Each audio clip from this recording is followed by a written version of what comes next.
Okay ji, Assalamualaikum. The purpose of this small video is to solve some more problems of exercise 5.3 of Budnick. Mainly topic आप class में cover कर चुके हैं 5.2 5.3, लेकिन कुछ questions आपको इस वीडियो में कराए जा रहे हैं बिकॉज हम 5.1 5.3 के 5.1 5.2 के बहुत सारे क्वेश्चंस कर चुके हैं। मतलब 5.2 में तो मेरा नहीं ख्याल कि शायद कुछ एक दो ही क्वेश्चंस बचे हों तो बचे हों, अदरवाइज जो क्लास में किए थे, जो मैंने आपको कुछ करवाए थे जिसमें डेप्रिसिएशन के क्वेश्चंस थे, टैक्स वाले क्वेश्चंस थे, और उसके बाद जो एक रिकॉर्ड वीडियो और आपके लिए 5.2 में रखी गई है जिसमें सप्लाई फंक्शन वाले, डिमांड फंक्शन वाले, इक्विलिब्रियम वाले और कुछ क्वेश्चंस भी इन्वॉल्व हैं। तो 5.1 में भी हम काफ़ी क्वेश्चंस कर चुके हैं। तो 5.3 is no different from these exercises. ठीक है जी, इसमें भी हम वही फंक्शन की एप्लीकेशन देख रहे हैं, वही फंक्शन, वही टर्मिनोलॉजी यूज होंगी। Supply function, demand function, cost, revenue, profit, depreciation आ जाएगी, एप्रिसिएशन आ सकती है, सैल्वेज वैल्यू, यही टर्मिनोलॉजी भी यूज हो रही होंगी। अच्छा जी, again as I told you earlier कि हर प्रॉब्लम में कुछ ना कुछ नया ज़रूर हो सकता है, क्योंकि डिफरेंट सिनेरियोज हैं, डिफरेंट एप्लीकेशन हैं, बट बेसिक मैथमेटिकल अप्रोचेज जो है वो वही लगेंगी। सपोज यहाँ पे क्या सिनेरियो है, क्या charitable organisation is planning a referral to raise $10,000। अभी $10,000 रेस करना चाह रहे हैं एक इवेंट ऑर्गेनाइज करा के। 500 chances will be sold on a new car। 500 chances एक नई कार वो लेंगे, 500 चांसेस पे सोल्ड किए जाएंगे और उससे एक वो सॉर्ट ऑफ मनी जनरेट करेंगे जो कि उस चैरिटेबल ऑर्गेनाइजेशन के काम आएगी। अब जो कार इन्होंने खरीदी है वो कार की कॉस्ट उन्हें आई है 15,000। ठीक है जी, तो कॉस्ट क्या आई है 15,000। अच्छा, मैं इसे सी ऑफ एक्स की फॉर्म में इस तरह से नहीं लिख रहा बिकॉज थोड़ा सा अगेन एज आई सेड के डिफरेंट एग्जांपल्स हैं, डिफरेंट चीज़ें मेरे को आप देखेंगे कि अभी तक हम एक्स मतलब number of mile, number of product, number of unit, ये चीज़ें हमें फाइंड करनी है, इसमें प्राइस फाइंड करना है, तो थोड़ा सा डिफरेंट है। और कॉस्ट जो है वो एग्जैक्ट 15,000 है, there is no variable cost. आपने कार खरीदी, उसी कॉस्ट आपको 15,000 आ गई। प्रॉफिट क्या एक्सपेक्ट कर रहे हैं, ये प्रॉफिट ही हो गया ना, क्योंकि at the end of day वो चाहते हैं कि जी $10,000 हमारे पास जनरेट हो जाए एडिशनल, इस कॉस्ट को हटा के। कॉस्ट $15,000 आई थी, मतलब ये कॉस्ट भी कवर हो जाए और $10,000 एडिशनल जनरेट हो जाए। अच्छा, वो 500 लोगों को अलाउ करेंगे कि वो इस रेफर में पार्टिसिपेट कर सकें। ठीक है जी, अब प्रॉफिट वो कितना चाह रहे हैं, प्रॉफिट वो चाह रहे हैं $10,000 का। ठीक है जी, कॉस्ट बनाई है $15,000 की, चांसेस वो कितने दे रहे हैं 500। हमें मालूम क्या करना है, हमें प्राइस फाइंड करना है। टोटल नंबर ऑफ चांसेस वो कितने दे रहे हैं 500। अभी टोटल नंबर ऑफ चांसेस इस केस में क्या है कि जैसे नंबर ऑफ यूनिट्स होते हैं, कि फॉर एग्जांपल अगर ये इस तरह का सिनेरियो ना होता, ये होता कि जी एक कंपनी है वो $10,000 जनरेट करना चाह रही है किसी प्रोडक्ट पे, 10,000 का प्रॉफिट लेना चाह रही है, जो कॉस्ट उस आई है वो $15,000 रही है, और जो नंबर ऑफ प्रोडक्ट है वो 500 है। ठीक है जी, जैसे नंबर ऑफ प्रोडक्ट अगर 500 हैं तो how much should each product cost. अब ये टिकट की बात हो रही है, लेकिन अगर हम प्रोडक्ट के परस्पेक्टिव में देखें तो हमें प्रोडक्ट की कॉस्ट, ईच प्रोडक्ट की मतलब जो वेरिएबल कॉस्ट होती है वो मालूम करनी होगी। या इस केस में थोड़ा सा डिफरेंट हो जाएगा, मैं भी आपसे वहाँ की बात कर रहा हूँ कि अगर वो जो सिनेरियो अभी तक हम करते आए हैं, तो बेसिकली प्राइस हो जाएगी ना कि क्या प्राइस रखा जाए उस प्रोडक्ट का कि आपको $10,000 जनरेट हो जाए। अब इस केस में सिनेरियो क्या है कि 500 चांसेस दिए जा रहे हैं, नंबर ऑफ चांसेस 500 है, तो ये वो जो एक्स जो अननोन टर्म होती थी वो आपको गिवन है, और पूछा क्या जा रहा है प्राइस। अगर आप थोड़ा सा रिकॉल करें तो रेवेन्यू फंक्शन कैसे बनता था, price into number of units. Generally most of the examples, in most of the examples price हमें गिवन होता था, हमें ये जो एक्स होता है, अगर लेट्स से प्राइस $5 गिवन है तो हम क्या करते थे, ये 5x बन जाता था रेवेन्यू फंक्शन, ऐसे ही था ना। अब इस केस में ये कह रहा है कि नंबर ऑफ यूनिट तो मतलब नंबर ऑफ चांसेस केस में 5 तो आपको दे दिए हैं, आपको प्राइस फाइंड करना है। कौन सा प्राइस फाइंड करना है, जिस पे 10,000 का प्रॉफिट जनरेट हो जाए। ठीक है जी, सबसे पहले तो रेवेन्यू। रेवेन्यू क्या होता है, प्राइस इनटू, अब यहाँ पे क्योंकि नंबर ऑफ यूनिट्स नहीं है तो मैं यहाँ नंबर ऑफ चांसेस कर लेते हैं, price into number of chances. अब ये प्राइस कौन सा है, प्राइस ऑफ ईच टिकट। ठीक है जी, तो रेवेन्यू क्या बन जाएगा, नंबर ऑफ चांसेस कितने, 500, प्राइस को लेट्स से मैं पी से रिप्रेजेंट कर लेता हूँ, तो ये मेरा रेवेन्यू बन गया। कॉस्ट क्या है जी, कॉस्ट है मेरे पास 15,000, 15,000, सिंपल दैट। रेवेन्यू और कॉस्ट आ गया, प्रॉफिट फाइंड कर सकता हूँ मैं। प्रॉफिट क्या होता है, रेवेन्यू माइनस कॉस्ट, तो प्रॉफिट क्या हो जाएगा, रेवेन्यू। रेवेन्यू कितना जनरेट हो रहा था जी, रेवेन्यू का क्या था 500p, तो 500p, p है प्राइस माइनस कॉस्ट, कॉस्ट है 15,000। अच्छा जी, अब हमें ये p की प्राइस की वैल्यू फाइंड करनी है, लेकिन कौन सी प्राइस की वैल्यू जिसमें हमें प्रॉफिट 10,000 हो रहा हो, सही है ना। तो अभी प्रॉफिट की जगह 10,000 पुट कर देते हैं।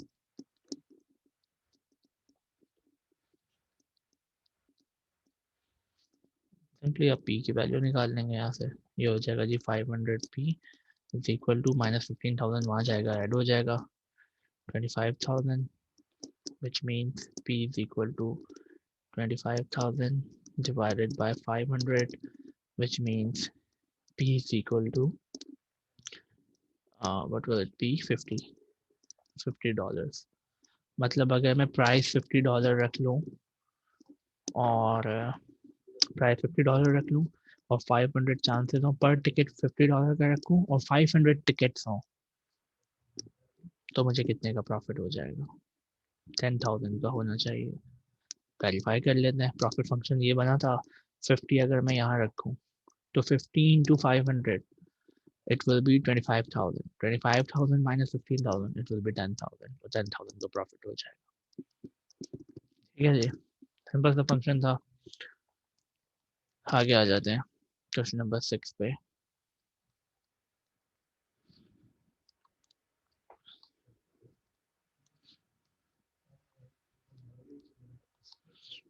क्वेश्चन नंबर 6 है,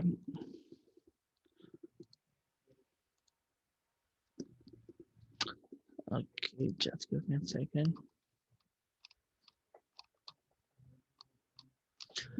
या क्वेश्चन नंबर 4 भी सेम ही है, क्वेश्चन नंबर 5, अच्छा क्वेश्चन नंबर 5 और क्वेश्चन नंबर 7 एक जैसा ही है। मैं आपको 7 करवा दूंगा, 7 करवा दूंगा तो 5 आपका खुद ब खुद हो जाएगा। ठीक है जी, हम दो में से कोई एक कर लेंगे, 5 कर लेंगे या 7 कर लेते हैं, पहले 6 देख लेते हैं। Okay, now 6 is basically make or buy decision। वैसे मोस्ट प्रोबेबली ये कुछ सेक्शन में टीचर ने करवाया होगा आपको। Assume that a manufacturer can purchase a needed component from a supplier at a cost of $9.5 per unit।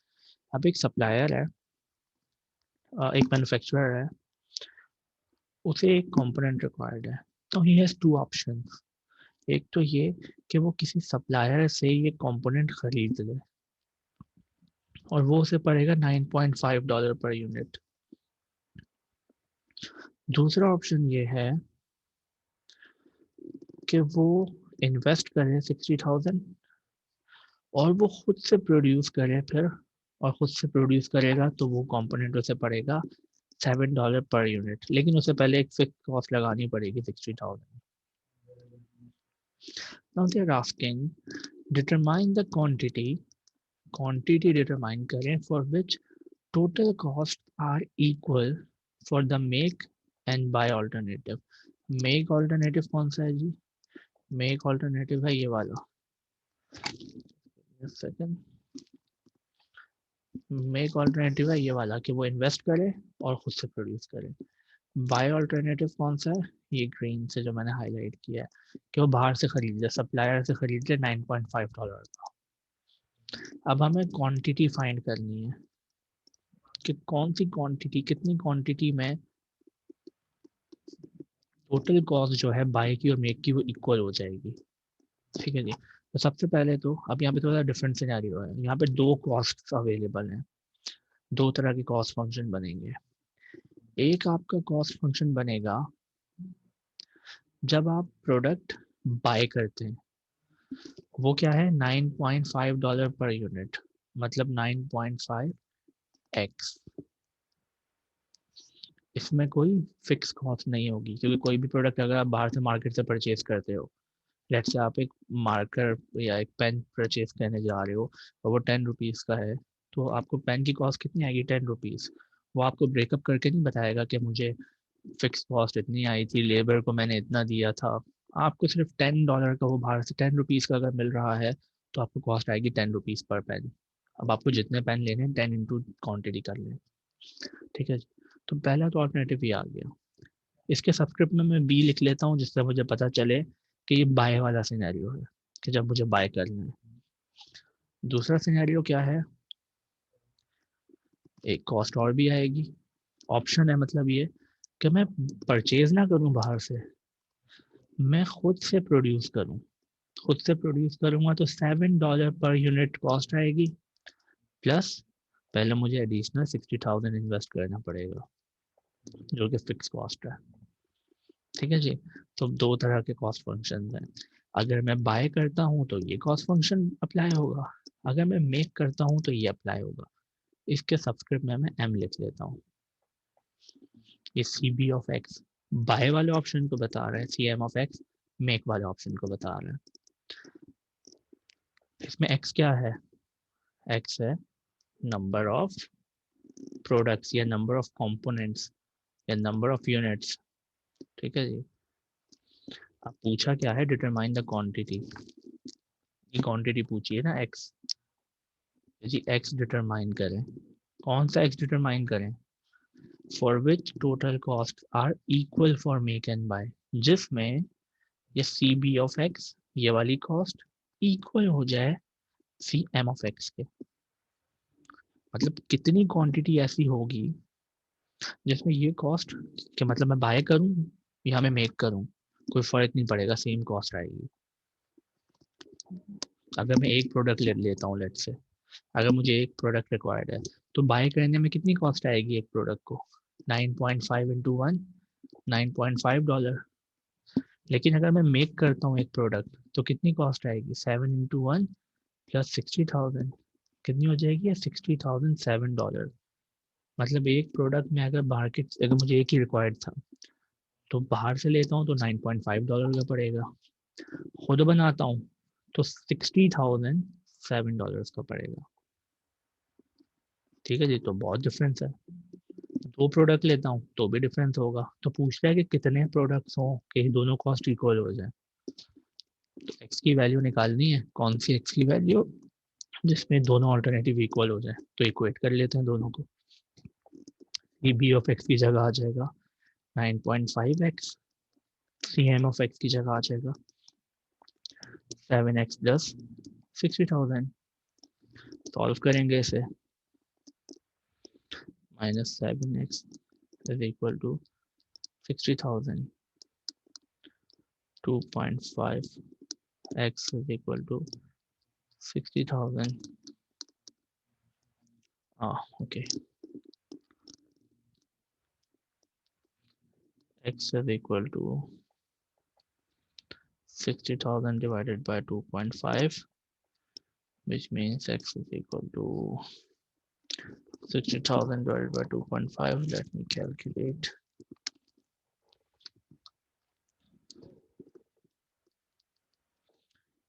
60,000 divided by 2.5, 24,000। तो जी अगर 24,000 प्रोडक्ट्स रिक्वायर्ड होंगे तो फ़र्क नहीं पड़ता कि मैं बाय करूं या मेक करूं, अगर मुझे इतने प्रोडक्ट्स रिक्वायर्ड हैं तो दोनों से मुझे सेम कॉस्ट आएगी। ठीक है जी। आप वेरीफाई भी कर सकते हैं, आप यहाँ पे 24,000 रख के देखें, यहाँ पे भी एक्स की जगह 24,000 रख के देखें, आपको सेम वैल्यू मिलेगी, गारंटीड सेम वैल्यू मिलेगी। नेक्स्ट आ जाता है, पार्ट ए हो गया, ये पार्ट ए था जी। पार्ट बी में कह रहा है what is the minimum cost alternative. अब इन दोनों में से सीरियस के अभी सिर्फ कॉस्ट फंक्शन भी लेके हम चल रहे हैं, रेवेन्यू की जरूरत नहीं पड़ी है। पूछ रहा है कि what is the minimum cost alternative, इनमें से मिनिमम कॉस्ट ऑल्टरनेटिव कौन सा होगा अगर 15,000 यूनिट्स रिक्वायर्ड हैं तो, and what is the minimum cost. अब दोनों का कॉस्ट फंक्शन तो है ना हमारे पास, हमसे पूछ रहा है अगर 15,000 प्रोडक्ट रिक्वायर्ड हो तो मिनिमम कॉस्ट अल्टरनेटिव क्या होगा। तो बड़ा आसान सा तरीका है, हम दोनों मैक्स की जगह 15,000 रख के देख लेते हैं।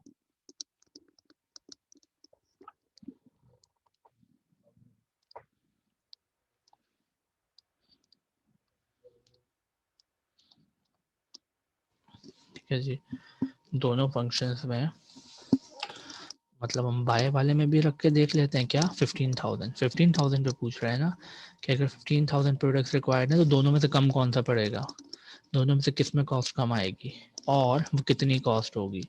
तो यहाँ पे 15,000 रख लेते हैं।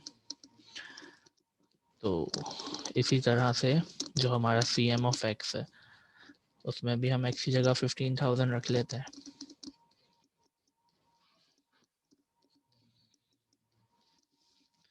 दोनों को कैलकुलेट कर लेते हैं।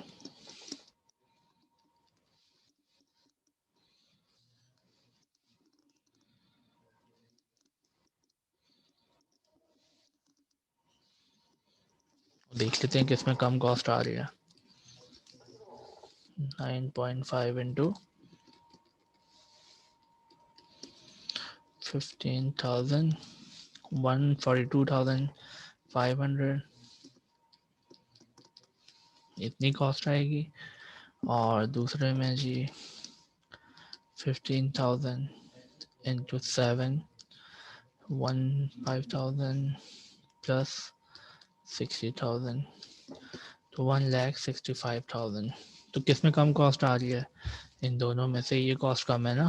तो मिनिमम कॉस्ट अल्टरनेटिव क्या हो गया, बी में पूछा था what is the minimum cost alternative, तो इसका आंसर क्या हो जाएगा, C B of X is the minimum cost alternative.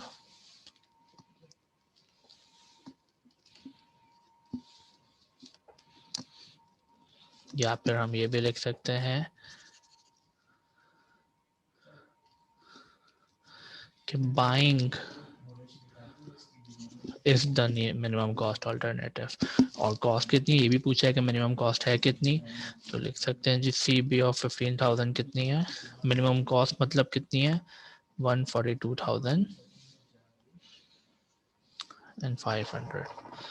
Just see this, mathematically क्या कर रहे हैं आप, वही कॉस्ट फंक्शन है जिसमें सिर्फ वैल्यूज पुट करके सॉल्व कर रहे हैं। The only thing that you have to carefully observe is कि आप इन वर्ड प्रॉब्लम्स को सही से अंडरस्टैंड कर रहे हैं और मैथमेटिकली सही लिख रहे हैं। ठीक है जी। No C third part, C part में कहता है जी if the minimum number of unit required to be component is close to break even quantity.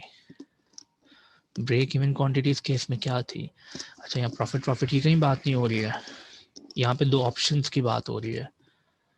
ठीक है ना, तो दो ऑप्शन में ब्रेक इवन वाला सिनेरियो कौन सा था, ये वाला कि जिसमें बाइंग और मेक दोनों में सेम कॉस्ट आ रही थी, किसी भी ऑल्टरनेटिव से आपको कोई ज़्यादा फ़ायदा कम फ़ायदा नहीं हो रहा था, दोनों पे सेम कॉस्ट आ रही थी।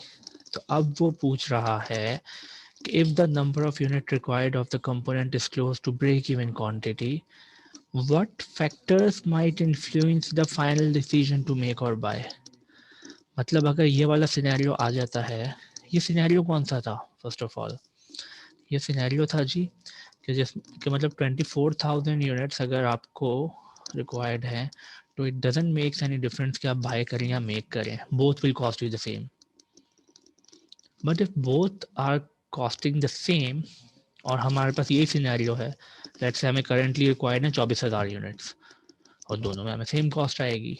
तो दे आर आस्किंग कि अब दोनों में सेम कॉस्ट आएगी, लेकिन अभी भी आपको एक चूज करोगे ना, या बाय करोगे या मेक करोगे, तो वो क्या फैक्टर्स हो सकते हैं जो आपके इस डिसीजन को इन्फ्लुएंस करेंगे।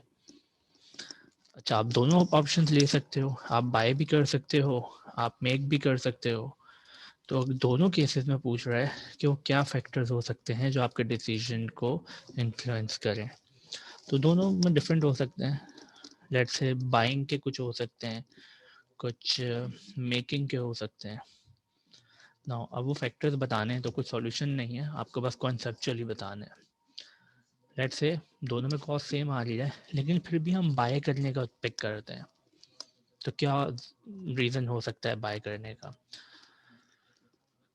बाय करने का सबसे बड़ा रीज़न है कि ये हो सकता है कि जब आप मेक करने पे जाएंगे तो आपको पहले कंपोनेंट खरीदना पड़ेगा, जो बनाने के लिए इक्विपमेंट रिक्वायर्ड है वो खरीदना पड़ेगा, आपको लेबर को ट्रेन करना पड़ेगा, आपको बाकी रिसोर्सेज मैनेज करनी होंगी, तो इट विल टेक टाइम। ठीक है जी, और आपको ये कंपोनेंट रिक्वायर्ड है, और दिस प्रोडक्शन के केसेस में टाइम इज मनी।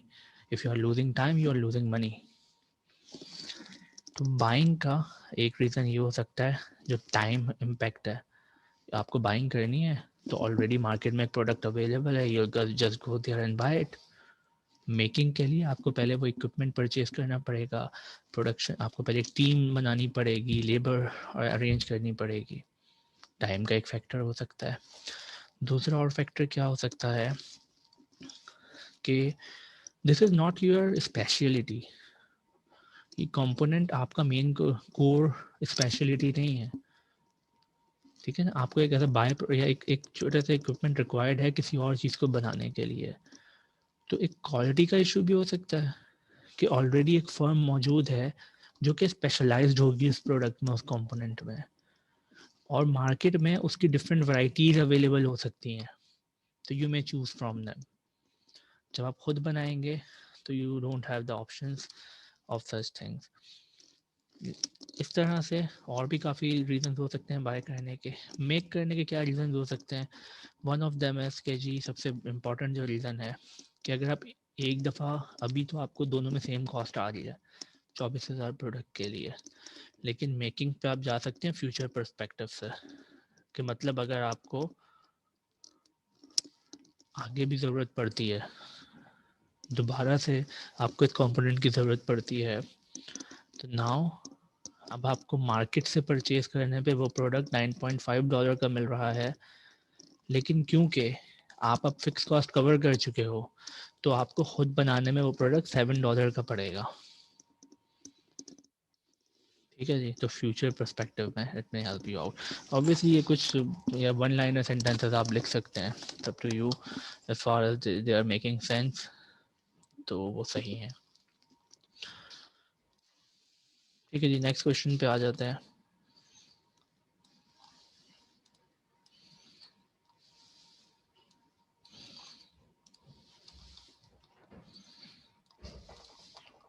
अच्छा, एक चीज़ मैं आपको बता दूं कि जैसे ये क्वेश्चन हो गया,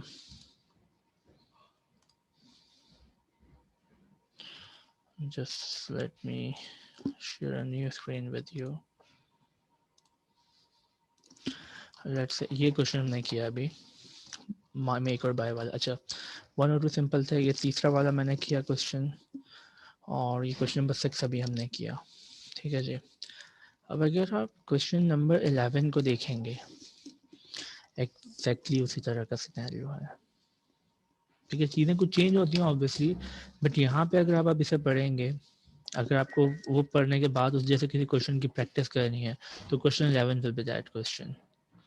इसमें एक सॉफ्टवेयर हाउस डेवलपमेंट कंपनी है, उसे एक सॉफ्टवेयर कोड करवाना है। उसके बाद दो ऑप्शन है कि वो अगर मार्केट से कोड करवाते हैं तो उन्हें पर लाइन $2.25 की कोड होती है। अगर वो खुद से कोड करते हैं तो उन्हें 30,000 का एक फिक्स कॉस्ट बेयर करनी पड़ेगी, और $1.5 की पर लाइन कोडिंग हो जाएगी। अगेन ये दो ऑप्शन हैं कोड के। ठीक है जी, दो कॉस्ट ऑप्शन हैं, और बाकी सारी चीज़ें उसी तरह से पूछी हुई हैं। जो क्वेश्चन 12 है वो 11 की ही कंटिन्यूएशन में है। अगर आपको याद हो, आपके मिड टर्म में भी एक ऐसा क्वेश्चन था कि कुछ क्रॉप से रिलेटेड, कि उसका आपने प्रॉफिट रेवेन्यू कॉस्ट निकाले थे, फिर उसमें एक पार्ट दिया हुआ था कि समर ड्रॉट की वजह से जो प्राइजेस थे या कॉस्ट थी उस पर कुछ 20% प्राइजेस 20% रिड्यूस हो गई थी, 20% रिड्यूस हो गई थी, ठीक है। तो फिर आपसे पूछा गया था कि अब प्रॉफिट कितना होगा। इन रियलिटी ऐसा ही होता है ना, इन रियलिटी जो चीज़ें आप प्रेडिक्ट करते हो वैसे नहीं होती, कुछ परसेंटेज ऊपर नीचे भी हो जाती है। तो ये सेंसिटिविटी एनालिसिस वही है, बेसिकली क्वेश्चन 11 की कंटिन्यूटी है। अब उसमें भी यही दिया हुआ है कि यू कैन सी, ये मैं सिर्फ समझा रहा हूँ, सॉल्व नहीं करा रहा। Assume in the previous exercise, ये जो आपने सॉफ्टवेयर वाला करेंगे, उसमें कह रहा है कि जी जो एक्चुअल मार्केट की जो प्राइस है $2.25 जो बताई गई है ऊपर क्वेश्चन में, वो प्लस माइनस 20% फ्लक्चुएट कर सकती है, प्लस माइनस 20% फ्लक्चुएट कर सकती है जो डेवलपमेंट कॉस्ट है आउटसाइड से, ठीक है जी। तो आपने उस चीज़ को भी कैटर करना है। तो जैसे क्रॉप्स वाले में किया था, उसमें सिर्फ डिक्रीज करना था, तो आप 2.25% का 20% निकालेंगे, प्लस माइनस है ना, तो दोनों एंड पे देखना है। एक दफ़ा वो निकालने के बाद ऐड कर देंगे इसमें, एक दफ़ा सब्ट्रैक्ट कर देंगे और दोबारा से वही क्रॉस प्रॉफिट रेवेन्यू निकाल लेंगे, ठीक है जी। तो आई होप ये वो चीज़ें हैं जो मैंने कहा था कि हर क्वेश्चन में कुछ ना कुछ नया होगा, वो आपको पिक करना है, कुछ कॉमन सेंस को यूज़ करना है, कुछ प्रीवियसली पढ़ी हुई चीज़ों को यूज़ करना है, ठीक है जी, और फिर क्वेश्चन सॉल्व होगा। Okay, let me solve question 7 for you now, क्योंकि 7 कर लेते हैं तो ये 5, 7, 9, 10 ये सब उसी तरह के हैं, ठीक है जी। बाकी वीडियो गेम वाला एक थोड़ा सा डिफरेंट है, ये भी मैं आपको करा दूंगा। जी नाउ ये क्वेश्चन 7 है। Local civic arena is negotiating a contract with a touring ice skating show, Icy Blades। एक लोकल सिविक एरिना है जो कि जी कॉन्ट्रैक्ट वगैरह कर रहा है किसी आइस स्केटिंग शो के लिए, वो ऑर्गेनाइज कराने के लिए, टूर ऑर्गेनाइज कराने के लिए आइस स्केटिंग का, आईसी ब्लेड्स के नाम से। तो कि इसे एक company IC blades charges a flat fee of 60,000 per night. जी वो फ्लैट फी चार्ज करते हैं 60,000 per night plus. Now there is the thing, जैसे मैंने कहा हर क्वेश्चन में कुछ ना कुछ छोटा सा नया होगा। अब यहाँ पे परसेंटेज में कुछ दिया हुआ है, एक फ्लैट फी चार्ज करेगा 60,000 per night plus 40% of the gate receipt. Gate receipt का 40%, गेट रिसेट मतलब जो देखने आएंगे लोग वो कुछ ना कुछ टिकट दे के आएंगे, तो जो टिकट के 40% है ना, टिकट लाइक से $100 का या $100 का है, तो $100 में से जो 40% होगा मतलब $40 वो ये लोग चार्ज करेंगे। कुछ कॉन्ट्रैक्ट ऐसा होगा कि 60,000 फिक्स लेंगे आपसे पर नाइट का, और जो टिकट से पैसे जनरेट होंगे उसमें से भी 40% ये लेंगे, ठीक है जी।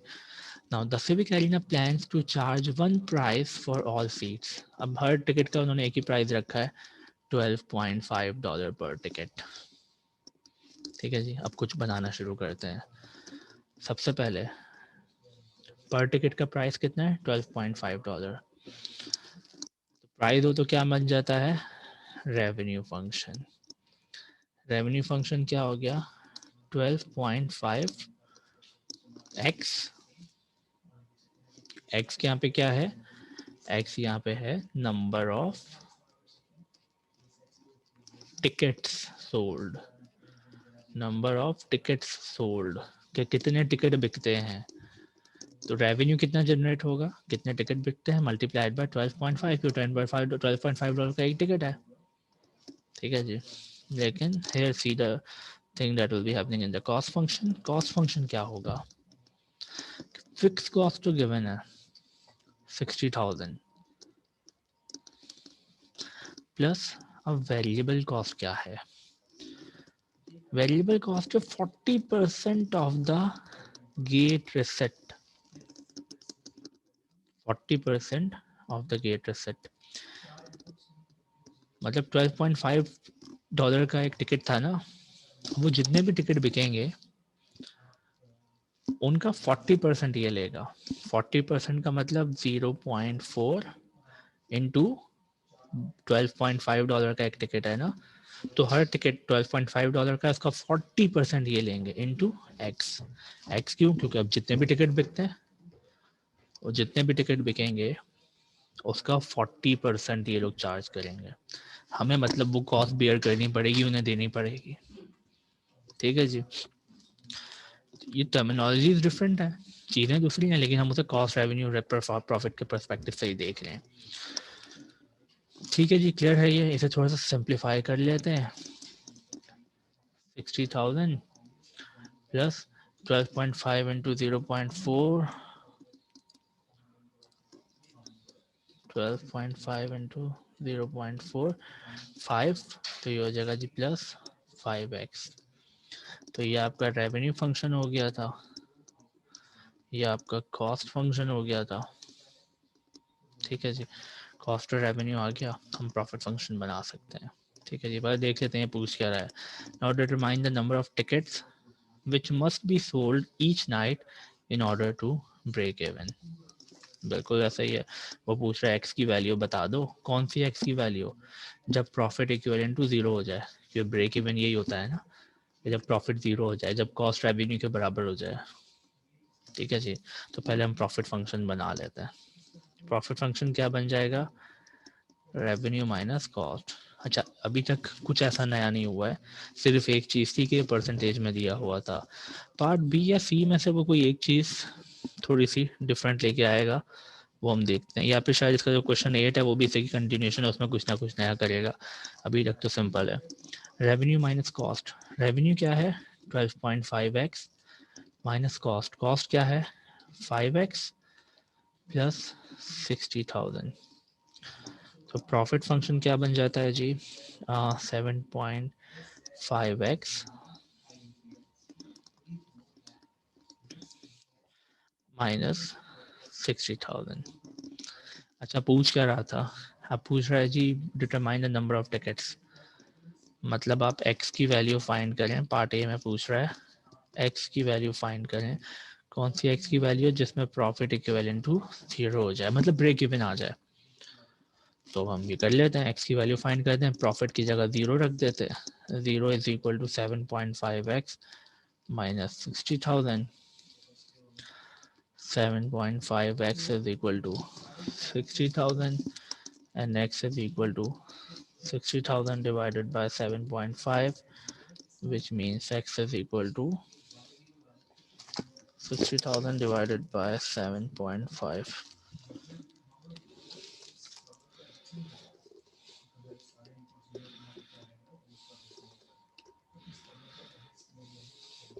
8,000।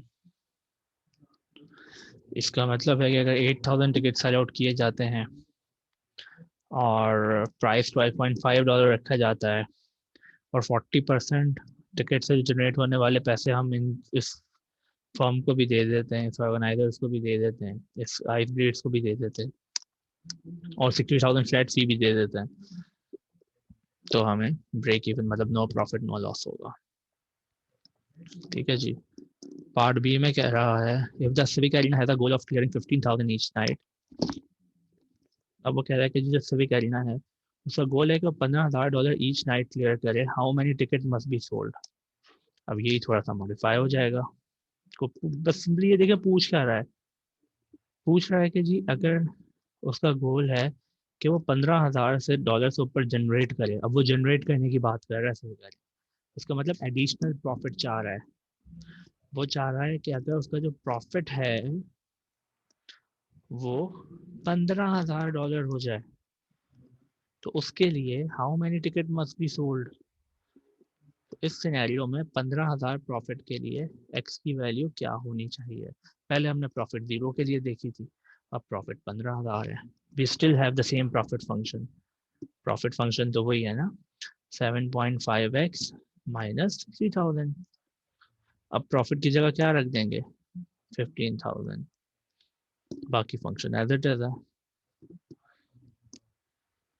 अब बस सिंप्लीफाई करना है, 7.5x इज इक्वल टू 60,000 वहाँ जाएगा, तो जी ये ऐड हो जाएगा, ये हो जाएगा 75,000, which means x is equal to 75,000 divided by 7.5, which means x is equal to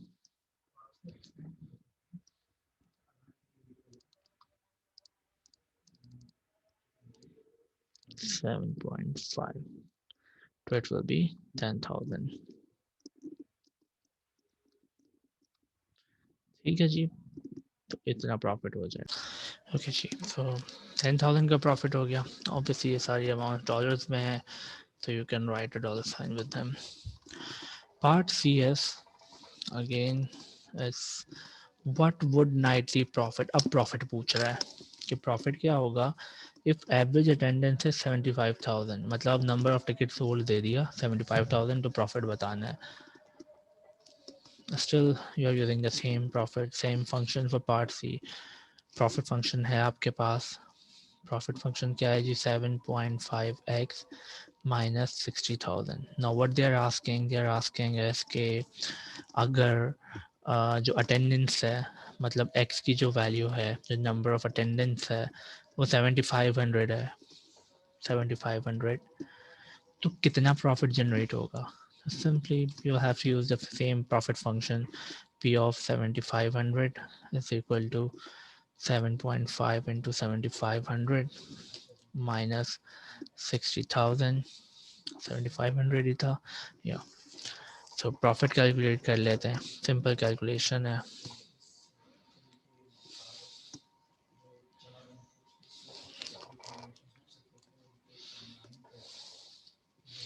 seven point five into 7500 minus 60,000, so 3750, so minus 3750 आ रहा है। माइनस 3750 का क्या मतलब है कि जी लॉस ऑफ $37,050 हो रहा है। माइनस का साइन आ गया, इसका मतलब लॉस है। इसका मतलब अगर मेरे टिकट इस सारे सिनेरियोज में 7500 टिकट सेल आउट होते हैं तो मुझे लॉस होगा 37,050 का। होना भी चाहिए, क्योंकि ब्रेक इवन के लिए कितने टिकट जो कितने, अच्छा ये डॉलर्स नहीं था, सॉरी मैंने डॉलर्स क्यों लिख दिया, ये जो नंबर ऑफ पार्टिसिपेंट्स था ये डॉलर्स में नहीं आएगा, ऑब्वियसली डॉलर्स नहीं है। अच्छा प्रॉफिट जो है वो डॉलर्स में आना था, मैंने वहाँ डॉलर्स लिख दिया था। ओके, क्योंकि 8,000 ब्रेक इवन था, मतलब 8,000 पार्टिसिपेंट आते तो नो प्रॉफिट नो लॉस होता, तो ऑब्वियसली उससे कम आएंगे तो लॉस ही होगा। तो जब 7,500 पार्टिसिपेंट आ रहे हैं तो there will be a loss of 3,750। ठीक है जी, I hope it clears everything from this question. Simple सही था ये भी। अच्छा अब इसमें जो ट्रिकी वाला पार्ट है, थोड़ा सा ट्रिकी वाला, ट्रिकियर पार्ट जो है, जो कि बाकी भी क्वेश्चन में यही चीज है बेसिकली आप देखेंगे तो, वो इसका क्वेश्चन 8 है। क्योंकि क्वेश्चन 8 नया नहीं है, क्वेश्चन 8 क्वेश्चन 7 की कंटिन्यूशन है। इसमें क्या कहता है, इन द प्रीवियस एक्सरसाइज, मतलब पिछला क्वेश्चन है, assume that the past experience with the show indicates that average attendance should equal 7500%। अब वो कहता है कि जो ऊपर वाला सारा सिनेरियो था जिसमें हमने सारे सॉल्यूशंस किए, जो कि देखने में बड़े लग रहे हैं क्योंकि हमने एक एक स्टेप किया और थोड़ा बड़ा बड़ा करके लिखा हुआ है, और है सिंपल वही कॉस्ट प्रॉफिट रेवेन्यू फंक्शन, लेकिन अब वो कह रहा है सारे सिनेरियो में अगर ये चीज़ देखी गई है कि 7500% ही आने फ्रॉम द पास्ट एक्सपीरियंस से देखा गया है, तो भी एक नई चीज़ पूछ रहा है कि what ticket price would allow the civic arena to break even. अभी तक क्या पूछ रहा था ब्रेक इवन के लिए, एक्स, कि कितने पार्टिसिपेंट्स आए। सी दिस, कि यहाँ पे एक्स की फॉर्म में सारे फंक्शंस चले, और एक्स क्या था, नंबर ऑफ टिकट सोल्ड, मतलब नंबर ऑफ पार्टिसिपेंट्स, कितने पार्टिसिपेंट्स आ रहे हैं। अब उसने थोड़ा सा, अच्छा प्राइस गिवन था ना, प्राइस क्या था, प्राइस क्या था $12.5, प्राइस था $12.5, लेकिन अब वो सिनेरियो चेंज कर रहा है। क्योंकि अगर हम $12.5 रखते हैं, ज़रा समझिएगा इस चीज़ को, पिछले सिनेरियो को देखते हुए, अगर हम $12.5 रखते हैं और 7500 पीपल आते हैं तो हम तो लॉस में जा रहे हैं ना 37,050 के। तो अब वो पूछ रहा है कि अगर अब आने 7500 ही हैं लेकिन हमें लॉस में नहीं जाना, तो फिर यकीनन एक ही तरीका हो सकता है कि जब बंदे हमें पता है इतने ही आने हैं और हम लॉस में जा रहे हैं, इतने बंदे आने से अगर 7500 बंदे आते हैं तो हम ऊपर वाले सिनेरियो के हिसाब से लॉस में जा रहे हैं, तो क्या करें, तो हमें टिकट प्राइस बढ़ाना पड़ेगा, क्योंकि एक ही सोर्स ऑफ रेवेन्यू है ना, एक ही सोर्स ऑफ इनकम है टिकट, तो हमें फिर टिकट प्राइस बढ़ाना पड़ेगा। तो वो पूछ रहा है कि क्या टिकट प्राइस रखा जाए, क्या टिकट प्राइस रखा जाए कि 7500 पीपल में भी, पार्टिसिपेंट्स में भी हमें ब्रेक इवन मिल जाए, मतलब नो प्रॉफिट नो लॉस हो जाए। तो अब देखते हैं क्या करना है। रेवेन्यू फंक्शन क्या था जी, 12.5x था ना, सीरियस दोबारा मैं आपको दिखाता हूँ, 12.5 प्राइस था, लेकिन अब प्राइस नहीं दिया हुआ, अब प्राइस पूछ रहा है क्या होगा, तो 12.5 की जगह हम p लिख लेते हैं, price x, number of participant हमें नहीं पता थे, लेकिन अब नंबर ऑफ पार्टिसिपेंट हमें बता दिए हैं, वो कितने हैं 7500, ठीक है जी। तो अब रेवेन्यू फंक्शन हमारा इन टर्म्स ऑफ p आ गया, जो रेवेन्यू है हमारा वो इन टर्म्स ऑफ p आ गया है।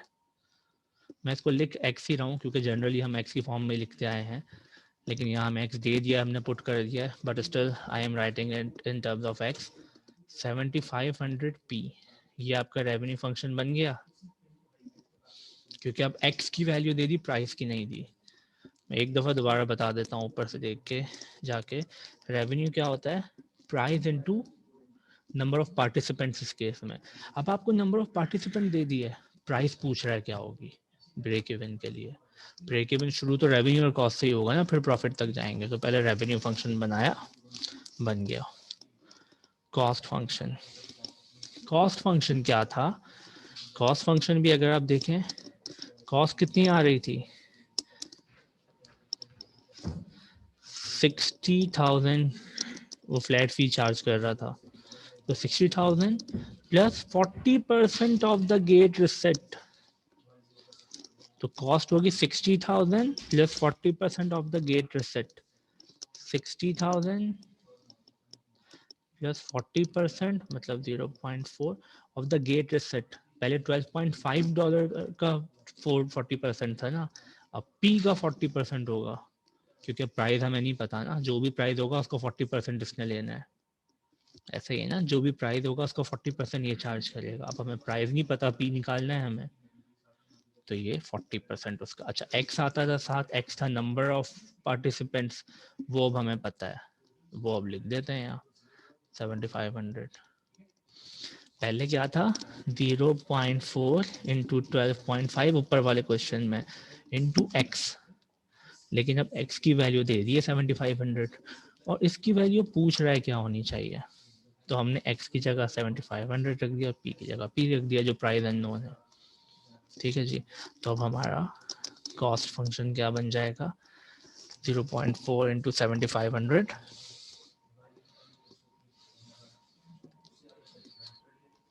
3000 p, तो 60,000 प्लस 3000 p, 0.4 इंटू 7500 ओके। अब प्रॉफिट निकाल लेते हैं क्योंकि ब्रेक इवन की बात हो रही है ना अभी भी, तो अब इसमें से प्रॉफिट फंक्शन क्या बन जाएगा, वैसे अब ये p का फंक्शन है लेकिन मैं x को ही लेके चल रहा हूँ, वैसे ये p का फंक्शन ओरिजिनली, अब तो हमें p ऑफ p लिखना चाहिए, लेकिन p हम प्रॉफिट के लिए यूज़ कर रहे हैं, तो या तो हम प्राइस के लिए कोई अलग टर्म यूज़ कर लें।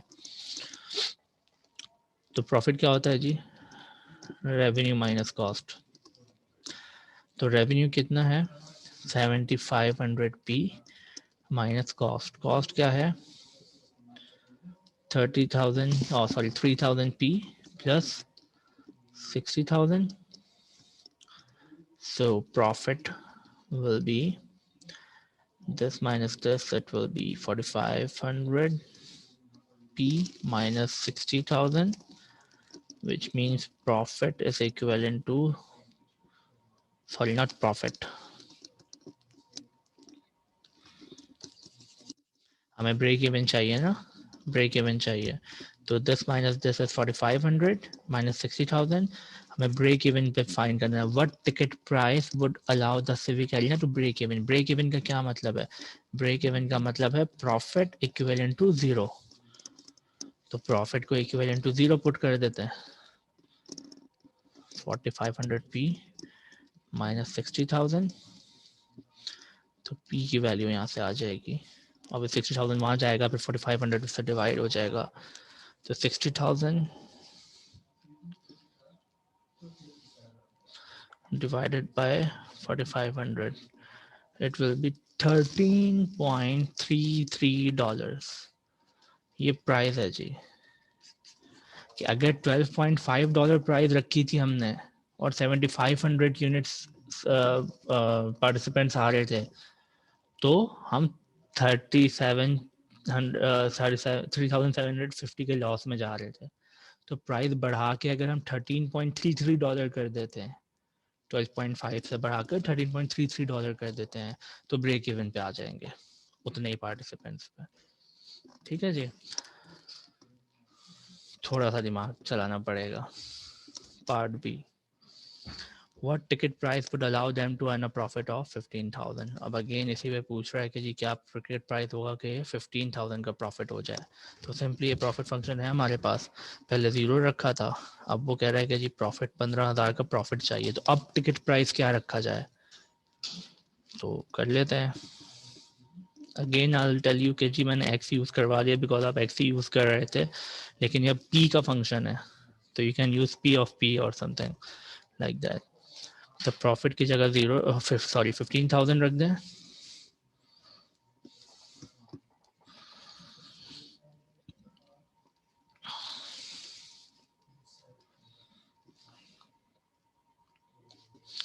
तो ये हो जाएगा जी 4500 p इज इक्वल टू, यहाँ जाके ऐड हो जाएगा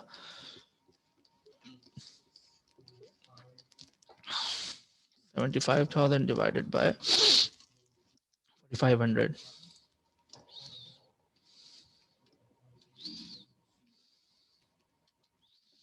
तो उसके लिए हमें प्राइस रखनी पड़ेगी $16.66। ठीक है जी, प्राइस ये रखनी पड़ेगी कि हमें $15,000 का प्रॉफिट हो जाए। ठीक है जी, आई होप ये कर लेंगे। अगेन आई टेल यू कि हर क्वेश्चन में कुछ ना कुछ नया होगा, लेकिन ये चीज़ें समझ में आ रही हैं तो you will do it and you have to practise more and मोर।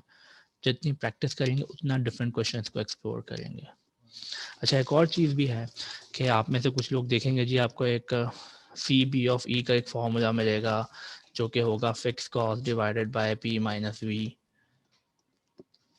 ठीक है जी, कि अगर आपको break even quantity find out करनी है तो फिक्स कॉस्ट में से माइनस कर दें पी माइनस वी। तो एग्जैक्टली यहाँ भी वही सब कुछ हो रहा है, ये आप देखेंगे ना, यहाँ भी आप वही सब कुछ कर रहे होते हैं, लेकिन जो हम कॉन्सेप्ट लेके चले मैंने आपको उसी कॉन्सेप्ट से बता दिया। आप अपनी आसानी के लिए कुछ इस तरह का फॉर्मूला भी यूज़ करना चाहें तो कर सकते हैं, आपके बुक्स में फॉर्मूलाज अवेलेबल हैं। बेहतर यही होता है कि आप सिंपल जो अप्रोच है, जो कॉन्सेप्ट है, उसी को लेके चलें। अच्छा, ये क्वेश्चन है, ये मैं आपको अगेन वही एक ही तरह का क्वेश्चन है, थोड़ी सी चीज़ नई है वो मैं आपको बता देता हूँ, बिकॉज ये वीडियो भी कुछ ज़्यादा लंबी ना हो जाए कि आप देखें ही ना फिर उसे और बगैर देखे ही कह दें कि देख ली। ये क्वेश्चन मोर और लेस तरह के हैं जिस तरह के हम पहले काफ़ी क्वेश्चन कर चुके हैं। एक माइक्रो कंप्यूटर वाला क्वेश्चन कर चुके हैं, एक क्वेश्चन आपने मोबाइल फ़ोन वाला देखा होगा अपने पेपर में, क्रॉप्स वाला क्वेश्चन देखा होगा जिसमें मल्टी वेरिएबल फंक्शंस बनते हैं। ठीक है जी, और एक से ज़्यादा multi variable cost revenue profit functions बनते हैं, उसी तरह का है। तो जो बेसिक चीज़ है वो तो मैं आपको सिंपली इसमें बता दूं कि लीडिंग मैन्युफैक्चर एक वीडियो गेम कंपनी है, 4 तरह के गेम प्रोड्यूस करती है। ठीक है जी, और कंबाइंड फिक्स कॉस्ट, उनकी जो फिक्स कॉस्ट है वो 500,000 है चारों गेम को प्रोड्यूस करने की जो फिक्स कॉस्ट है, और जो वेरिएबल कॉस्ट और प्राइस है वो ये दिए हुए हैं नीचे टेबल में, बिल्कुल पिछले क्वेश्चन की तरह ही, जैसे वो माइक्रो कंप्यूटर वाला, मोबाइल फ़ोन वाला और क्रॉप्स वाला क्वेश्चन था। अब एक market research study predicts, this is the new thing, that for each unit sold of black hole, 1.5 of Halley's comet, 3 units of asteroids and 4 units of packed person will be sold. ये games के नाम है जो कि I don't know मैं भी सही ले रहा हूँ या नहीं. ये एक मार्केट स्टडी है, इसे आपने इंकॉर्पोरेट करना है इसमें. So how many product mix unit must be sold to break even? Product mix का मतलब कि कितने कौन से गेम कितने बेचे जाएं तो वो ब्रेक इवन बन जाए. How does this transferable into sales of individual games? Now first of all see this.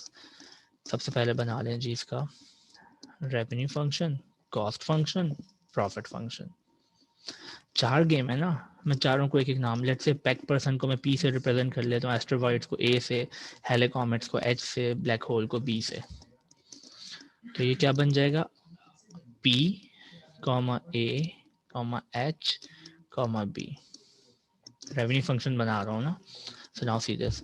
Revenue function के लिए प्राइस चाहिए होता है, ये प्राइस है आपके पास, तो ये हो जाएगा 50 पी, क्योंकि पी के प्राइस है ना 50. पी रिप्रेजेंट कर रहा है number of unit sold of pack person, A represent करेगा number of unit sold of astrovoids. So plus 45 A plus 30 H plus 20 B. बेटा अगर ये किसी को ना समझ में आए, जो कि ऐसा हो नहीं सकता कि पेपर में आपने इस तरह के क्वेश्चन तो किए हैं, 2 क्वेश्चन किए हैं, तो इसके लिए फिर आपको मिड से पहले वाली चीज़ें देखनी पड़ेंगी थोड़ी सी कि मल्टी वेरिएबल फंक्शन कैसे बन रहा है. ठीक है, ये रेवेन्यू फंक्शन बन गया. कॉस्ट फंक्शन भी इन्हीं 4 गेम्स का बनेगा. उसमें क्या चाहिए होती है? ये वेरिएबल कॉस्ट है. ठीक है जी, तो 20 वेरिएबल कॉस्ट है P plus 15 A plus 10 H plus 10 B plus the fix cost कितनी है? 500,000, तो 500,000. ठीक है जी. प्रॉफिट, रेवेन्यू हो गया ना, कॉस्ट हो गया, तो प्रॉफिट फंक्शन बना लेते हैं. प्रॉफिट फंक्शन क्या होता है? ब्रेक इवन की बात हो रही है तो प्रॉफिट फंक्शन तक तो आपने आ जाना है. प्रॉफिट होता है रेवेन्यू माइनस कॉस्ट. थोड़ा सा डायरेक्ट कर लेते हैं क्योंकि पी में से पी वाली सब्ट्रैक्ट होगी ना, 50 माइनस 20, रेवेन्यू माइनस कॉस्ट, इसमें से इसको माइनस करना है, तो ये हो जाएगा 30 P plus 30 A yep plus 20 H plus 10 B minus 500,000. ये प्रॉफिट फंक्शन बन गया. लेकिन अब मसला यहाँ ये है कि चारों वेरिएबल्स अननोन है. अगर एक होता है तो हमारे लिए आसानी होती है. देखें करना क्या है जी, करना ये है कि ब्रेक इवन मालूम करना है ना. ब्रेक इवन कितने प्रोडक्ट मिक्स, मतलब पी की वैल्यू क्या हो, ए की क्या हो, एच की क्या हो, बी की क्या हो, कि ब्रेक इवन हो जाए. ब्रेक इवन का मतलब है यहाँ पे मैं प्रॉफिट की जगह 0 रख दूं, लेकिन वो तो एक वेरिएबल होता था तो उसकी वैल्यू मिल जाती थी. अब यहाँ 4 वेरिएबल्स हैं तो उनकी वैल्यू कैसे मिलेगी? तो उसके लिए हमें इस इंफॉर्मेशन को यूज करना होगा. ये जो मैंने कहा था एडिशनल इंफॉर्मेशन दी हुई है, इससे कुछ बनाते हैं. इससे क्या बन सकता है? इसी से सब कुछ बनना है बेसिकली. देखिए जी, ये कह रहा है market study predicts for each unit sold of black hole 1.5 unit of हेले कॉमेट्स विल बी सोल्ड. मतलब हेले कॉमेट की क्वांटिटी, एच किसे रिप्रेजेंट कर रहा है? हेले कॉमेट की क्वांटिटी को. पी रिप्रेजेंट कर रहा है कि पैक पर्सन की क्वांटिटी क्या है जो सेल आउट हो रहे हैं. ए रिप्रेजेंट कर रहा है एस्ट्रोवॉइड कितने सेल आउट हो रहे हैं. एच हेले कॉमेट्स, बी ब्लैक होल. तो ये क्या कह रहा है? ब्लैक होल अगर एक बिकता है, each unit sold of black hole 1.5 unit of helicomet will be sold. मतलब हेलिकॉमेट की वैल्यू क्या होगी? 1.5 टाइम्स ऑफ बी. मतलब बी जितना बिकेगा उसके 1.5 टाइम्स हेलिकॉमेट बिकेगा. ठीक है जी, ये स्टेटमेंट कह रही है. एंड मतलब each unit of, main statement है ये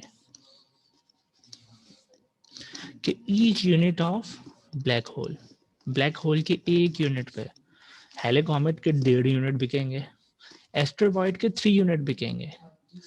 मतलब एस्ट्रोवॉइड कितने बिकेंगे? 3 टाइम्स ब्लैक होल. कि ब्लैक होल के ईच यूनिट पे 3 यूनिट्स ऑफ एस्ट्रोनॉइड्स बिकेंगे। पैक पर्सन का क्या रेशो है, ये सबका जो रिलेशन गिवन है ब्लैक होल के साथ ही गिवन है। एक ब्लैक होल बिकने पर 4 यूनिट्स ऑफ पैक पर्सन बिकेंगे, मतलब pack person will be 4 times of black whole. ठीक है जी, ये मैंने क्या लिखा है, जो यहाँ लिखा हुआ है। अब ये इंफॉर्मेशन आपने यहाँ, ये एडिशनल थी और यही सब कुछ थी, ये आपने यहाँ अप्लाई कर देनी है नीचे। ठीक है जी, P of PAHB is equal to 30। Now see this, अच्छा मैं इसकी जगह तो 0 डाल देता हूँ ना, क्योंकि ब्लैक ब्रेक इवन निकाल रहा हूँ तो प्रॉफिट 0 होता है उसमें, ए पार्ट सॉल्व कर रहा हूँ तो 30p। p की वैल्यू क्या होगी अगर मैं b की फॉर्म में सबको लिख दूं, तो मैं p की जगह 40b लिख सकता हूँ, तो p की जगह 40b लिख देता हूँ, प्लस 30 इंटू ए की जगह क्या आ जाएगा 3b, ए की जगह लिख दिया 3b। अब मैं सबको वेरिएबल्स को रिप्लेस कर रहा हूँ b वाले रेफरेंस से, ताकि एक वेरिएबल रह जाए उसकी वैल्यू निकल जाए, जब उसकी वैल्यू निकल जाए तो मैं वापस इनमें पुट करके बाकी की वैल्यू भी निकाल लूँ। प्लस 20h, h क्या है 1.5b, प्लस 10b तो b ही है, माइनस 500,000। ठीक है, अब सिर्फ b की फॉर्म में आ गया। अब मैं यहाँ से b की वैल्यू निकाल सकता हूँ, 120b plus 90b plus 30b plus 10b minus 500,000। ठीक है जी, सो इन सबको ऐड करूँ तो 120 plus 90 it will be 210, 210 and 40 will be 250, so it will be 250b is equal to 500,000, which means b is equal to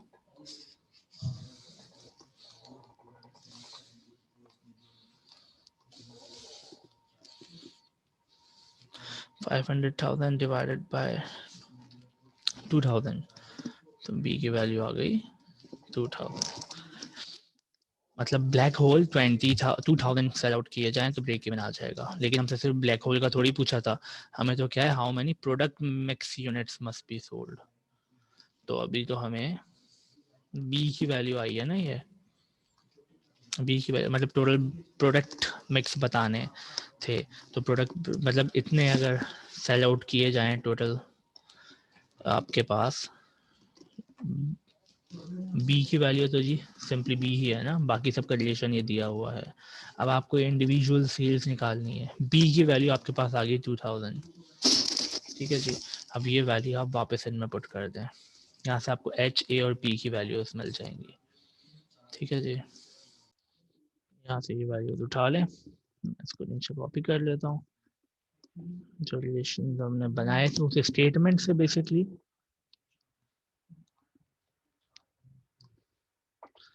ठीक है जी, तो यहाँ से हम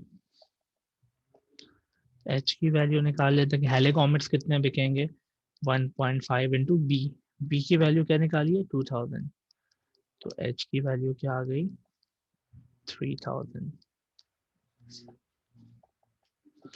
इसी तरह से ए की वैल्यू क्या आ गई 3 टाइम्स बी, बी की वैल्यू क्या निकाली थी जी 2000, तो ए आ गया 6000। देन पी, पी की वैल्यू क्या आ गई 4 टाइम्स बी, बी था 2000,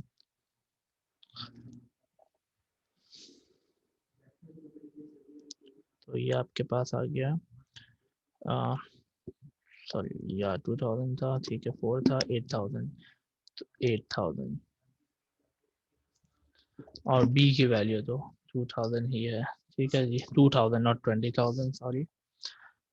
तो पहले पार्ट का आपका आंसर हो गया, कितने प्रोडक्ट मिक्स बेचे जाएं कि ब्रेक इवन आ जाए, वो आपने 2000 निकाल लिया। ठीक है, इंडिविजुअल सबका क्या है, इंडिविजुअल इम्पैक्ट जो पूछा था कि how does this translate into sales of individual games, तो इंडिविजुअल गेम्स की सेल्स का ये आपके पास ब्रेकडाउन आ गया। ठीक है, ये पार्ट ए का आंसर है आपके, और ये पार्ट बी के ये आंसर है। आई होप इट्स क्लियर, कोई ज़्यादा मुश्किल नहीं होगी इसमें। अच्छा बेटा, मुश्किल अगेन ऐसे उन्हें नहीं होगी जो थ्रू आउट चीज़ें सीक्वेंशली देख रहे हैं। 5.1 मैंने ही करवाया हुआ है पहले, 5.2 के स्टार्टिंग के क्वेश्चंस आपको सारे मैंने कराए हुए थे।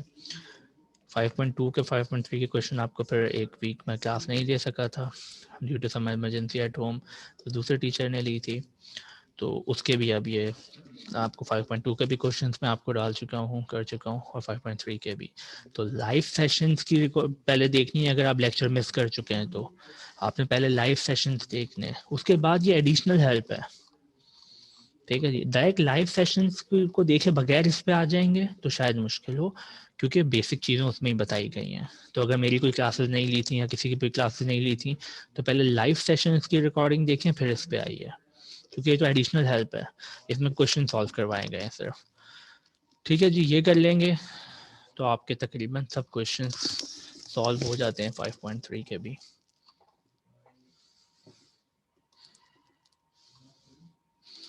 ठीक है जी, आई होप इट्स क्लियर, अब चीज़ें क्लियर हो जाएंगी।